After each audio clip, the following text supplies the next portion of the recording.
Na minha opinião, Pablo Escobar foi provavelmente o pior criminoso do século XXI. Ele matou milhares de pessoas, comprou juízes, comprou a polícia. Ele era um indivíduo que manipulava um país inteiro. Ele tinha bilhões de dólares e um exército próprio. Ele deu início a um nível de violência nunca visto antes no tráfico de drogas. Dedicou-se à lesão corporal intencional. Assassinato era um meio de vida. Eu o considerava um monstro. Os governos colombiano e americano resolveram capturá-lo a qualquer preço. Nos envolvemos em uma operação muito longa. Quando a gente chegava na Colômbia, havia uma recompensa de $300 mil pela nossa cabeça. Ele corrompia as autoridades ou as intimidava. Sempre existia a ameaça de assassinato. Andava-se de carro com a arma em punho para se proteger. Ele se sentia no colo de Deus. Foi a maior história do bem contra o mal. Eu odiava aquele homem. E achava que não podia deixar a Colômbia até que Pablo Escobar estivesse morto ou preso em um presídio nos Estados Unidos.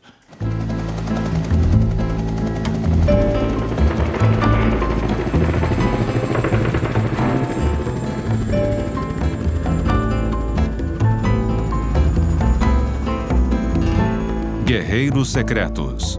Caçada Humana. Ofender as pessoas erradas pode custar uma eleição a um candidato. Na Colômbia, o preço pode ser alto. Numa noite de verão em 1989, o candidato presidencial líder nas pesquisas visita a cidade de Soacha.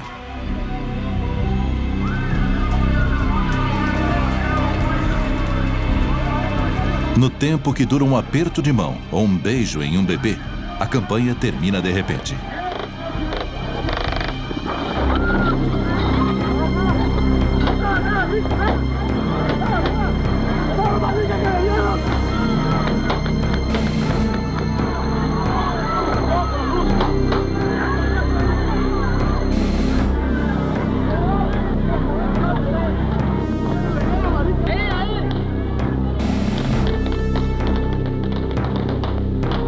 O assassinato descarado horroriza a Colômbia. A onda de choque repercute até em Washington. Nós fomos chamados em casa logo após o assassinato, levados para o antigo prédio do Poder Executivo, onde nos foi revelado que o presidente Bush daria uma baixa de $65 milhões do estoque do exército americano em equipamento para ser entregue num período de 120 dias. Isso era uma escala colossal. O precedente mais próximo disso, na época, foi a ajuda feita ao Estado de Israel em 1973. Todo este armamento tem como alvo um homem: Pablo Escobar. Ele foi responsável pela grande maioria da cocaína no mundo, não apenas nos Estados Unidos. Ele era o traficante mais desprezível, o criminoso mais desprezível do século. Joe Toft foi contratado para uma viagem de 3 anos como chefe da Agência Federal Americana de Controle de Drogas na Colômbia. Ele acabou ficando 7 anos. Escobar foi uma pessoa fácil de odiar. Eu nunca fui de sentir ódio, mas chegou a um ponto na Colômbia em que eu realmente odiava aquele homem. Eu odiava Pablo Escobar. Existem 2 grandes pragas na sociedade civil. Uma é o terrorismo e a outra é o tráfico de drogas. E o pior de tudo é quando as duas se juntam. 3 décadas atrás, cocaína era um negócio pequeno. Aí chegou Pablo Escobar. Escobar foi para a cocaína o que Henry Ford foi para o automóvel. Quase sozinho, ele criou uma verdadeira indústria. Ele era o rei da coca. Ele cresceu em Medellín. Ele veio de uma família de classe média baixa. Sua mãe era professora, o pai era um camponês fazendeiro. O jovem Pablo se envolveu com pessoas erradas e largou a escola. Ele começou a roubar carros e logo se especializou em crimes maiores. Pouco depois de largar a escola, ele se envolveu em sequestros. Mais tarde, ele se envolveu de forma mínima no tráfico de maconha. Nos anos 1970, Escobar mudou de carreira para uma indústria nova que exportava seus produtos para os Estados Unidos. Os empreendedores por trás dele foram os chilenos. Como todos sabem, no início dos anos 70, houve uma mudança política no Chile, governo militar e tal. E o crime organizado foi, por fim, eliminado daquele país da noite para o dia. Então, quem estava lá para retomar e começar a se especializar em tráfico de cocaína eram figuras muito sofisticadas do crime organizado da cidade de Medellín. Liderando o caminho, Pablo Escobar. Ele estava envolvido na manufatura da droga, na distribuição da droga, estava envolvido na busca das melhores terras da Colômbia, operava as melhores fazendas. E também tinha aspirações políticas. Chegou a ser deputado suplente. E alguns diziam que ele, na verdade, queria ser candidato à presidência da Colômbia. Entre os que observavam Escobar de perto, estava um guerreiro secreto do Departamento de Defesa, especialista em vigilância secreta. A organização consistia de uma série de cultivadores de coca com os quais estreitamos contato no Peru e na Bolívia. Eles cultivavam a folha de coca, que seria transformada através de um processamento muito bruto em uma pasta, que seguia então para a Colômbia para ser refinada em cocaína processada em escala industrial em laboratórios florestais enormes. E depois transportada principalmente via aérea para o mercado internacional. Ela ia para o norte, por exemplo, para o México, para entrar nos Estados Unidos ou para as ilhas do Caribe.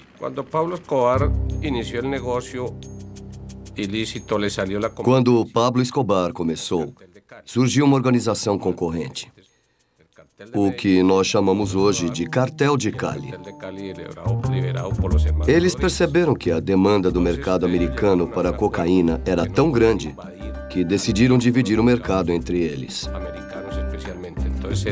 Escobar escolheu os melhores pontos de entrada e ele começou a abastecer a Flórida, começando por Miami.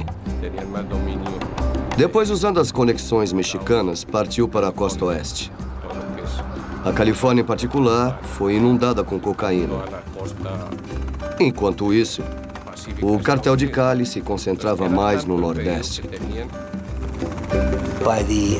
No início dos anos 80, quando a epidemia de crack explodiu no cenário americano, os cartéis eram capazes de enviar centenas de quilos, se não toneladas de cocaína, em aeronaves particulares, aviões cargueiros, etc. Nos anos 1980, os Estados Unidos foram inundados com drogas baratas colombianas. Quando o hábito de bater uma carreira pegou, a cocaína seguiu de vento em popa. Cheirar cocaína se torna um passatempo da classe média. Esquinas se tornaram mercados de drogas. 70% de todos os crimes são relacionados a drogas, por isso o impacto que elas têm sobre a economia.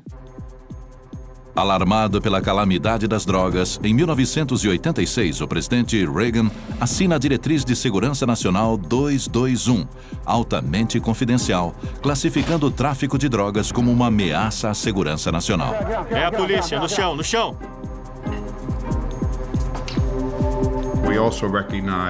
Nós também reconhecemos, na época, que havia um interesse vital em ajudar a manter as democracias frágeis das Américas Central e do Sul para o nosso próprio benefício. Os Estados Unidos passaram a combater as drogas em duas frentes, no asfalto e na floresta. Tanto o DEA como as nossas agências de inteligência tinham estratégias para nos dizer como ir atrás daqueles que vendiam drogas nas ruas das nossas cidades nos Estados Unidos e como pressionar os cartéis na Colômbia, que eram, na verdade, os idealizadores por trás disso tudo. Havia duas facções principais, a facção de Medellín e a facção de Cali. E quando eu cheguei à Colômbia, o então chamado cartel de Medellín era de longe o maior. Eles cooperavam mutuamente e, em muitos casos, enviavam carregamentos em comum para os Estados Unidos. Pablo Escobar e sua organização criaram uma nova modalidade. Havia duas forças diferentes trabalhando.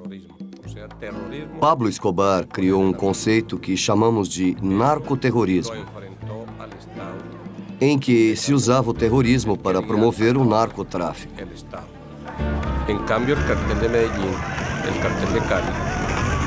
O cartel de Cali, por sua vez, usava corrupção.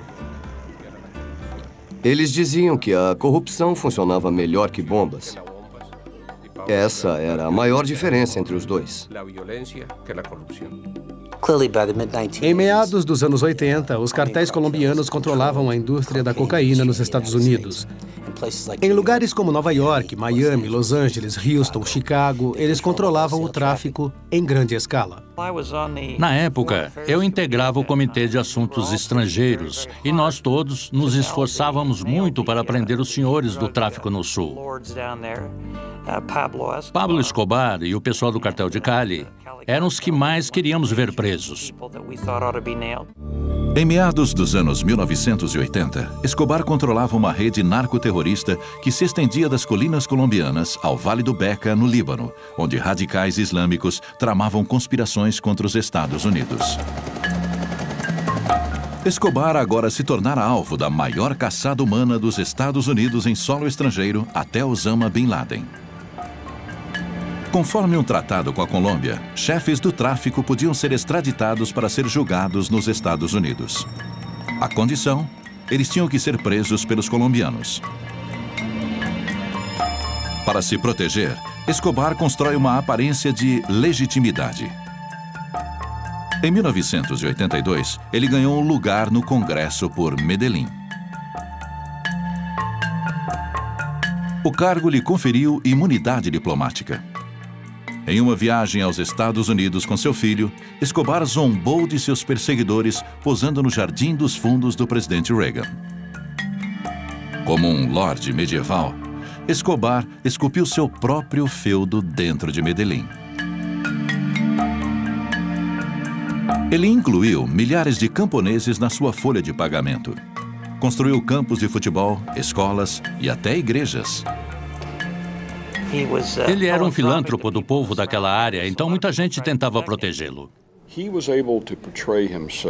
Ele conseguia se fazer de Robin Hood, uma pessoa que lutava pela Colômbia, que estava engajada em ajudar os pobres. E todas as atrocidades que ele fazia era por este motivo em particular. Ele era um ótimo relações públicas. Era muito bem sucedido entre os pobres desesperados de Medellín e de outros lugares da Colômbia. Apoiado por um exército de assassinos, Escobar cria um empreendimento criminoso para competir com a máfia. Todos os traficantes em Medellín agora pagam a Escobar uma cota de seus lucros.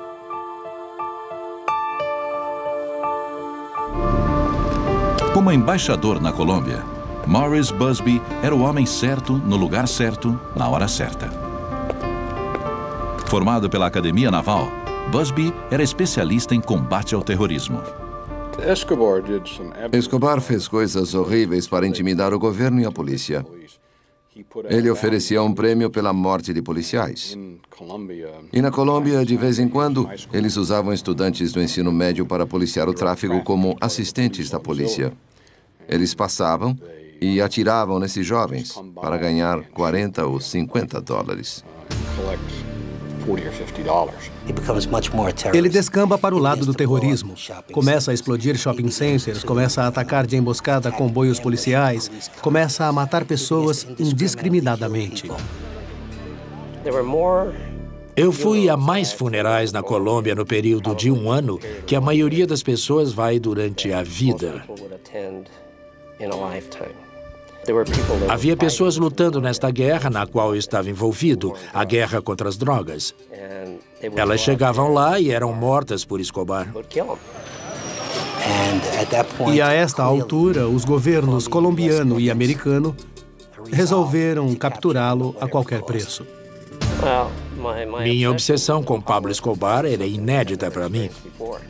Eu achava que não podia deixar a Colômbia até que Pablo estivesse morto ou preso em um presídio nos Estados Unidos.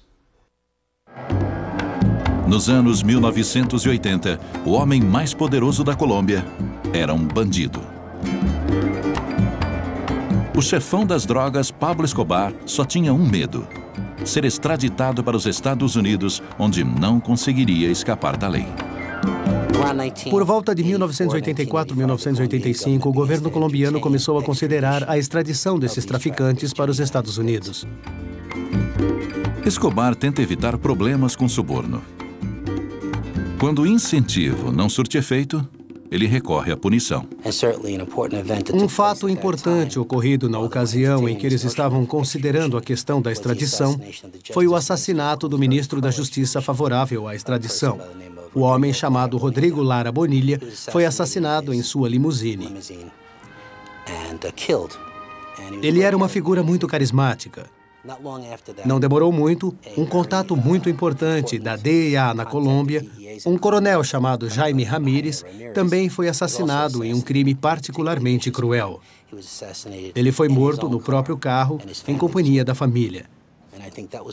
Eu acho que esse foi um dos períodos que cristalizou não apenas a atenção colombiana aos cartéis, mas também a atenção americana a esses cartéis.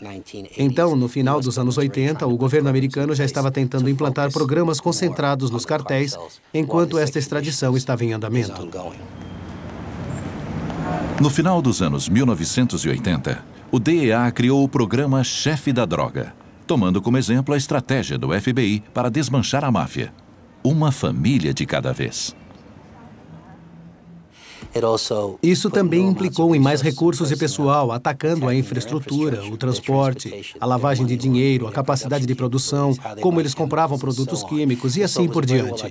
Foi um plano muito bem articulado, não apenas para chamar a atenção para o indivíduo, mas também para toda a organização, para as pessoas que movimentavam o dinheiro. O plano do chefão tinha 2 inconvenientes. Dependia dos colombianos para realizá-lo e de Escobar não interferir. Ele dificultou muito as nossas operações porque ele ou corrompia ou intimidava as autoridades. Era muito difícil convencer pessoas a fazer as coisas que nós não poderíamos fazer por não termos nenhum poder policial na Colômbia. Enquanto Escobar combate a extradição, suas táticas se tornam brutais. Em agosto de 1989, seus assassinos de aluguel comparecem a um comício político em Soacha. Diante de milhares de pessoas, o candidato presidencial Luiz Galán é assassinado. O crime de Galán foi ser incorruptível.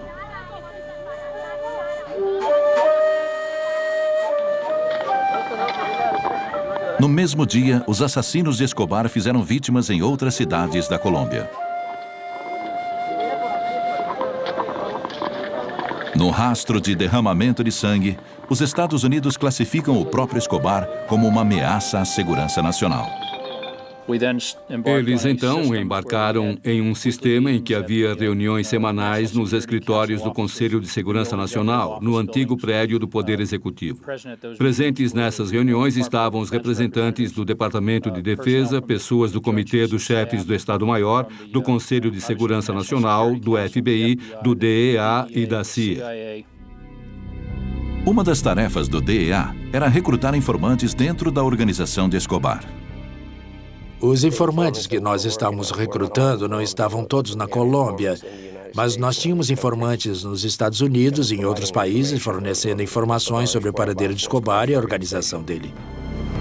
À medida que os guerreiros secretos chegam ao rastro do senhor da droga, Escobar compra sua saída da cadeia. Viciada no dinheiro do rei da coca e com medo de seus capangas, a Assembleia Colombiana vota na ilegalidade da extradição.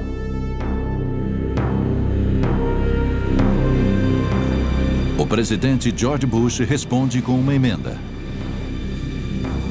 Um decreto de lei de 1970 vetava o governo americano de participar do assassinato de cidadãos estrangeiros.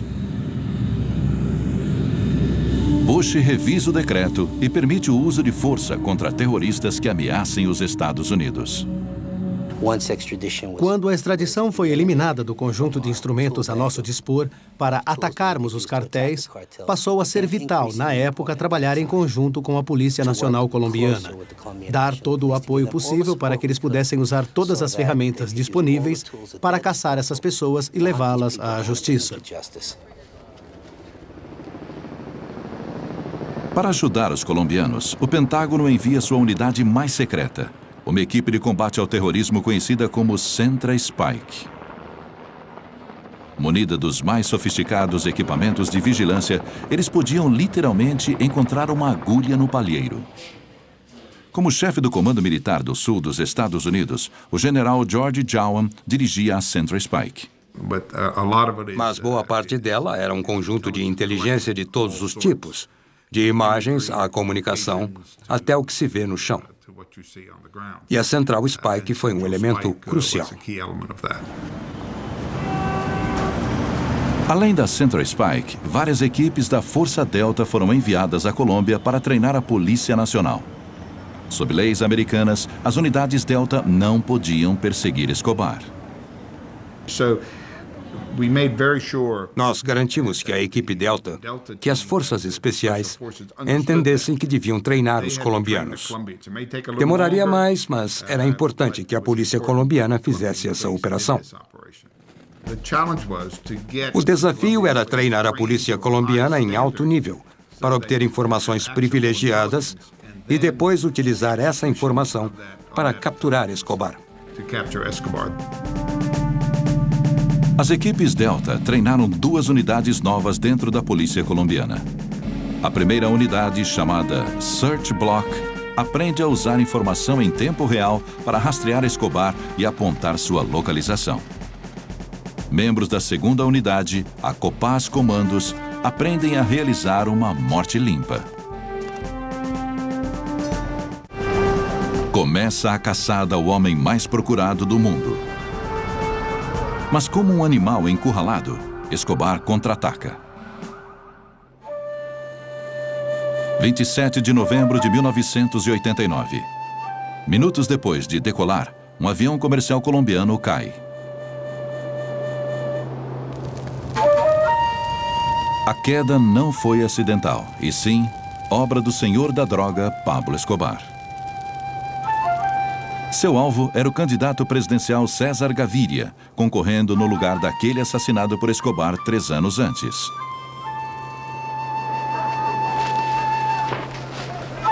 Mas Escobar estava mal informado. Gaviria não estava no avião. Todos os que estavam a bordo, 110 pessoas, morreram. Um mês depois, Escobar ataca novamente. Ele escolhe um alvo simbólico, o órgão colombiano equivalente ao FBI.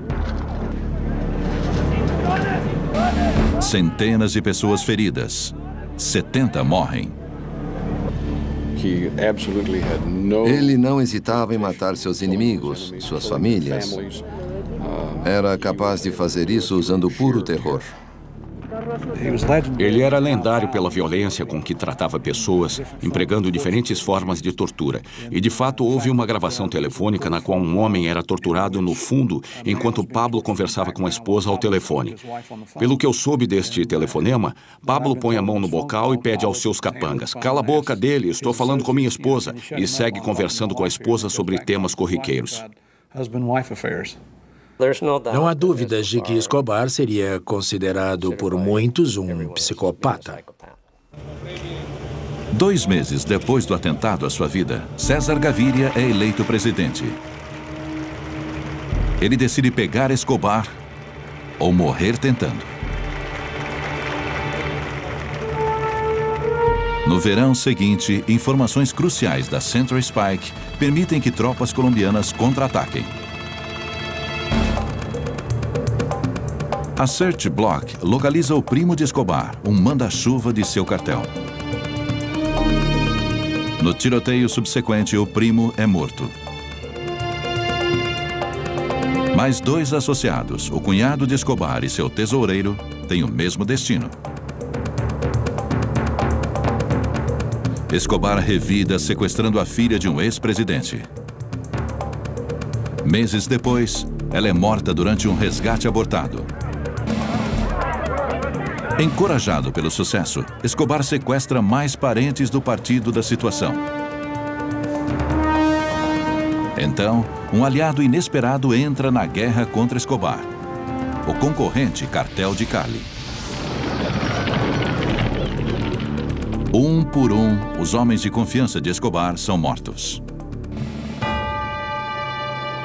Escobar decide que o lugar mais seguro agora é atrás das grades. Em junho de 1991, ele se entrega ao exército colombiano. A prisão ficava no topo de uma montanha na pequena cidade de Envigado, perto de Medellín. Era uma área muito isolada, com acesso apenas por uma estrada de terra. Escobar fica preso em uma cela de ouro e gasta do próprio dinheiro $5 milhões para construí-la. Ele vive no estilo em que se acostumara. Higiene é um fetiche para Pablo.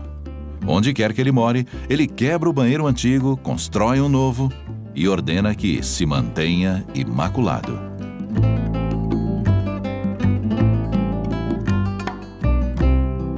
Ele zomba da polícia, levando drogas e prostitutas para a prisão. Ele construiu uma discoteca dentro da prisão, assim podia entreter os funcionários e os convidados. Era uma grande farsa. As festas de arromba de Escobar insultavam os americanos na Colômbia. O que deveria ser uma prisão, mais parecia um hotel de luxo. E Escobar e seu grupo conseguiam corromper todos os guardas da prisão, e isso se tornou um escândalo nacional. Ostentando sua imagem de bandido, Escobar posou para fotos como o chefe da máfia Al Capone e o herói folclórico mexicano Pancho Villa. Avisado do equipamento de alta tecnologia para monitorá-lo, Escobar aboliu o uso de celulares e os substituiu por pombos-correio.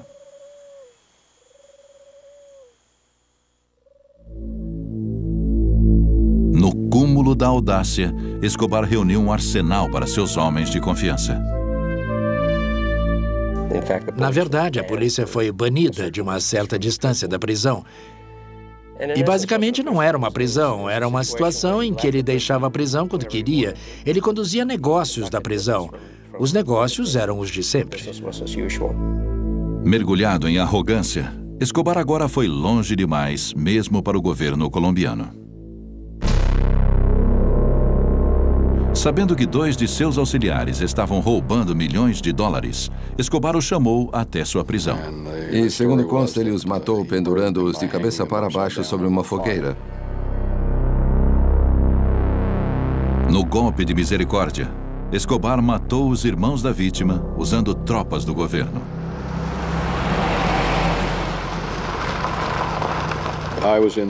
Eu estava nos Estados Unidos em consultoria aqui em Washington. Recebi um telefonema em torno da meia-noite, dizendo que o governo colombiano estava preparando uma ação contra Escobar e queria tirá-lo de Envigado. Subornados ou intimidados, os soldados param próximo da prisão. Escobar se aproveita do atraso. Umas 5 ou 6 horas se passaram e recebi outro telefonema dizendo que de fato ele tinha escapado. Escobar se torna um fugitivo relutante. Acho que ele nunca teve a intenção de sair de Envigado. Só quando o governo colombiano montou uma operação para retirá-lo de lá, e ele percebeu isso, foi que ele fugiu para impedir que isso acontecesse. Foi embora. Mas acho que se o governo não tivesse feito isso, ele estaria tão seguro quanto no colo de Deus. Não havia razão para ele querer sair de lá.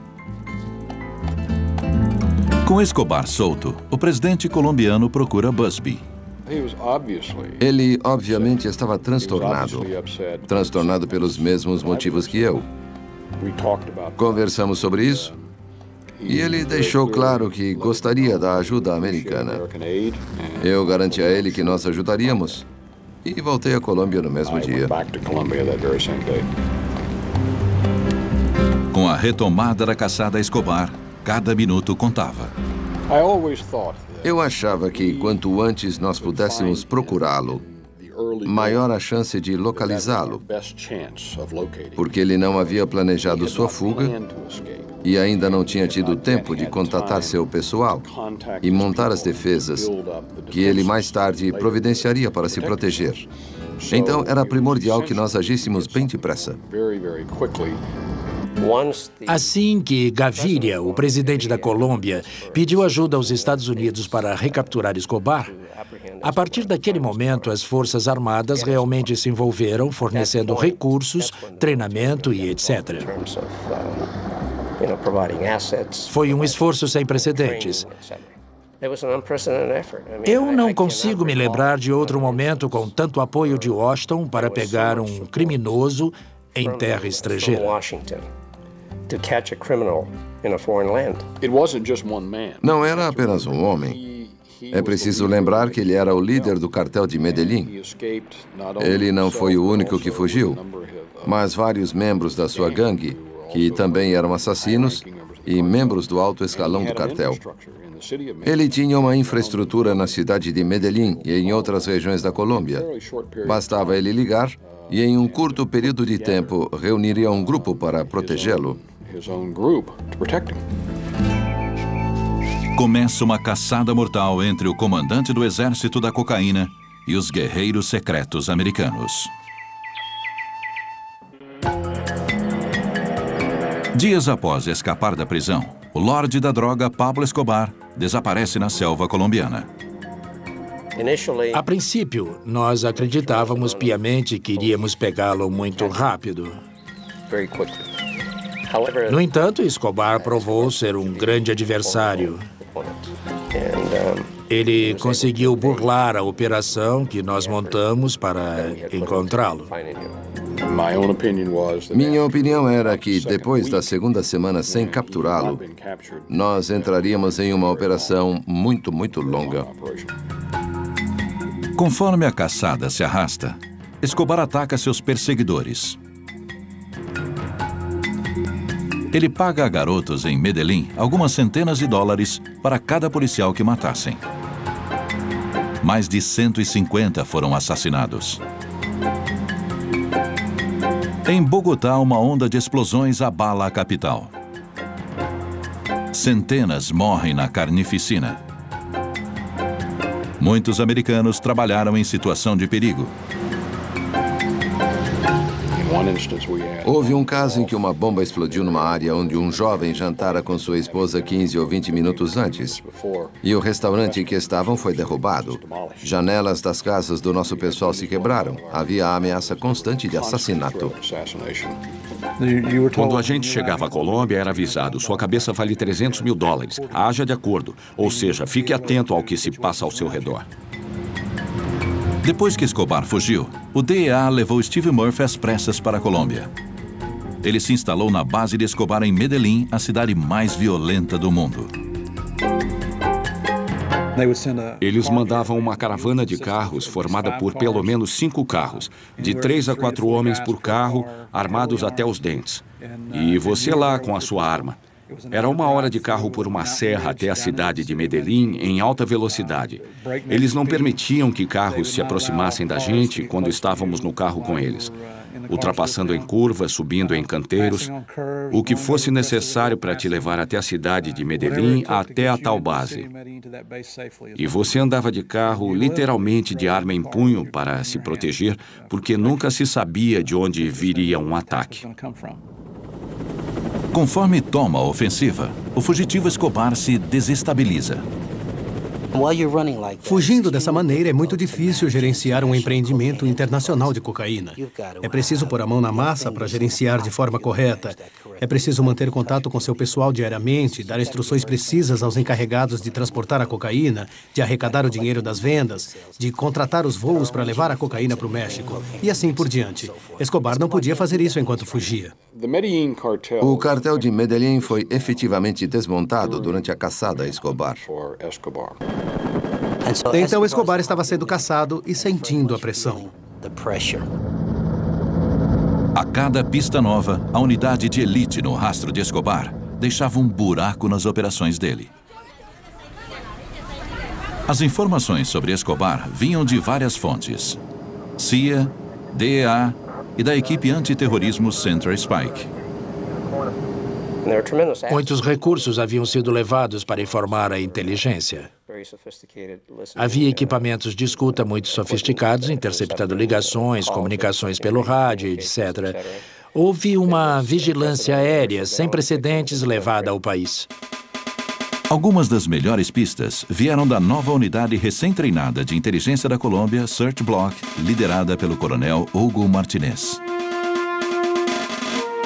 O coronel Martinez, entre todos os policiais colombianos, era provavelmente o que melhor entendia Escobar.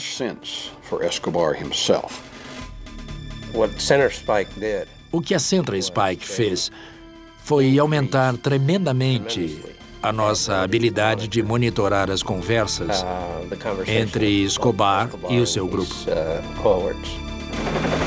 Escutas escondidas ajudaram a capturar os companheiros de Escobar, mas não o próprio Escobar.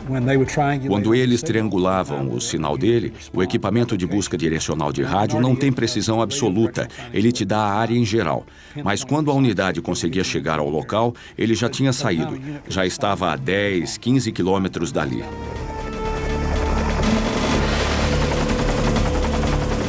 De repente, a mina de ouro de informações acaba. Através de vazamentos na polícia colombiana, Escobar descobre sobre a Search Block. Foi quando ele começou a usar radiofones em um táxi. Medellín é uma cidade grande. Acho que tem 1,5 milhão de pessoas. Não lembra em nada Nova York, mas existem muitos táxis em Medellín, milhares deles. Então um táxi entrava em qualquer bairro do centro. Qualquer lugar de Medellín pode ter um táxi. Iniciou-se uma rotina frustrante. Central Spike captava um sinal do telefone de Escobar e passava um rádio para a Search Block. As tropas da Search Block corriam para as coordenadas, chegando invariavelmente minutos atrasada.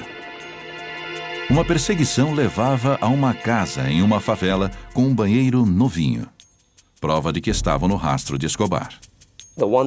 O que se revelou durante a perseguição a Pablo Escobar é que ele tinha uma fraqueza. Seu calcanhar de Aquiles era a família. Ele estava trabalhando para tirar a família do país. Num voo da Lufthansa saindo de Bogotá, nós descobrimos através da Polícia Nacional da Colômbia e nós providenciamos pelo menos um agente e 2 policiais colombianos para embarcar no mesmo voo à paisana.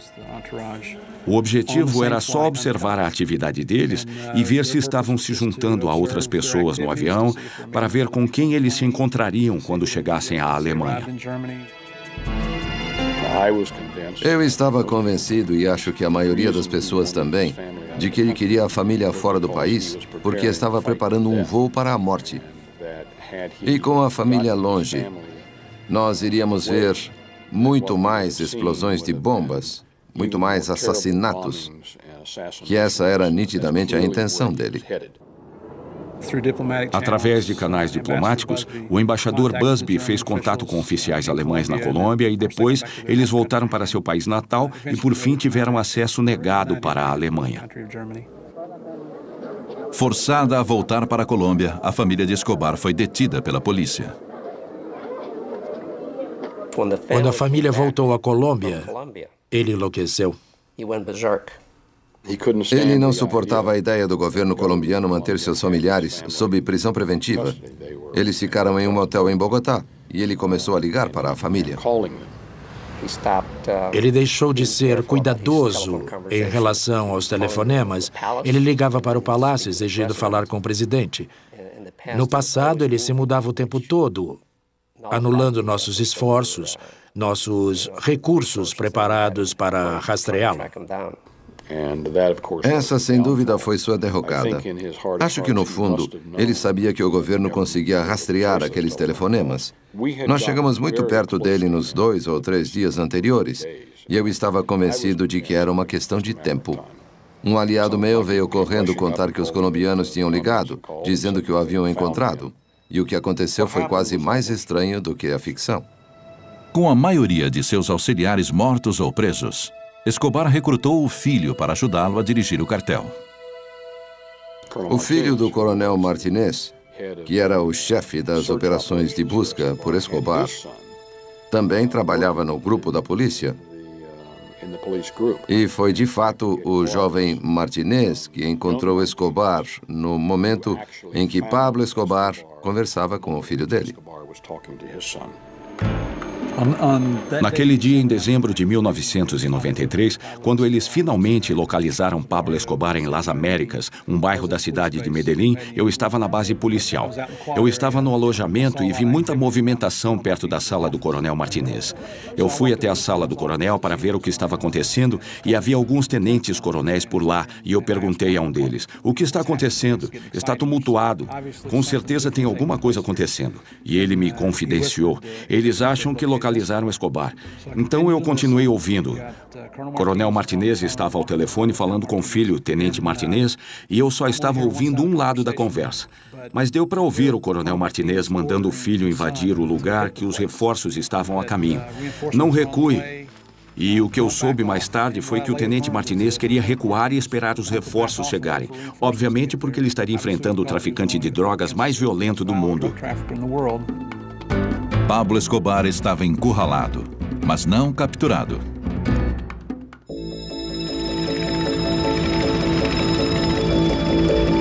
No quartel da polícia em Medellín, o agente do DEA, Steve Murphy, esperava o desfecho de um tiroteio com o lorde da droga mais poderoso do mundo. Uma unidade de elite da polícia colombiana localizara o esconderijo de Pablo Escobar.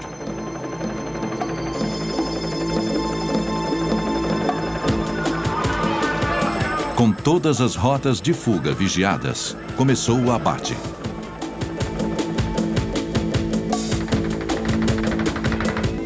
Escobar vai para uma janela no alto. Acho que deu para ouvir o tiroteio, ou talvez tenha sido por telefone, não lembro bem. E eu logo ouvi o coronel Martinez gritando: "Eles pegaram Escobar, acabaram de matar Escobar." Eu entrei no carro com ele e corremos para o local. Quando chegamos lá, havia um bloqueio da polícia. As forças armadas ainda não tinham chegado. Apenas a polícia cercava a área. Nós entramos e subimos para o segundo andar. Eu estava lá com o coronel Martinez, observando o telhado onde estava o corpo de Escobar, e os 7 homens da unidade que conduziram o ataque estavam lá também. Eu fui contar ao pessoal da CIA, eu fui contar para todo mundo que encontrei na embaixada que Pablo Escobar finalmente estava morto. Eu estava no meu gabinete na embaixada quando soube que Escobar tinha sido morto. Pedi uma prova. Eles voltaram. Eu liguei para o contato que tinha na Casa Branca e disse: "Acho que nós o pegamos." Uns 15 ou 20 minutos depois, eu soube que eles tinham comparado as impressões digitais. E, de fato, ele estava morto. E foi o fim de 18 meses de estresse. A grosso modo, eu acho que foi a maior história do bem contra o mal. Se quisermos criar personagens para a história, seria o Príncipe das Trevas, personificado por Escobar, contra as forças do bem. Nesse aspecto em particular, as forças do bem ganharam. Eu acho que não há um grupo melhor de agentes, mais concentrado em sua missão. Eles são extraordinariamente valentes, mostraram um nível de comprometimento que iriam a qualquer lugar para cumprir a missão. Ainda há uma grande quantidade de drogas produzidas na Colômbia que consegue passar pelas nossas fronteiras mais pobres. Minha opinião é que, com certeza, nós, como um país, nós, americanos, temos que continuar a luta contra os traficantes de drogas. Precisamos impedi-los, combatê-los a cada momento.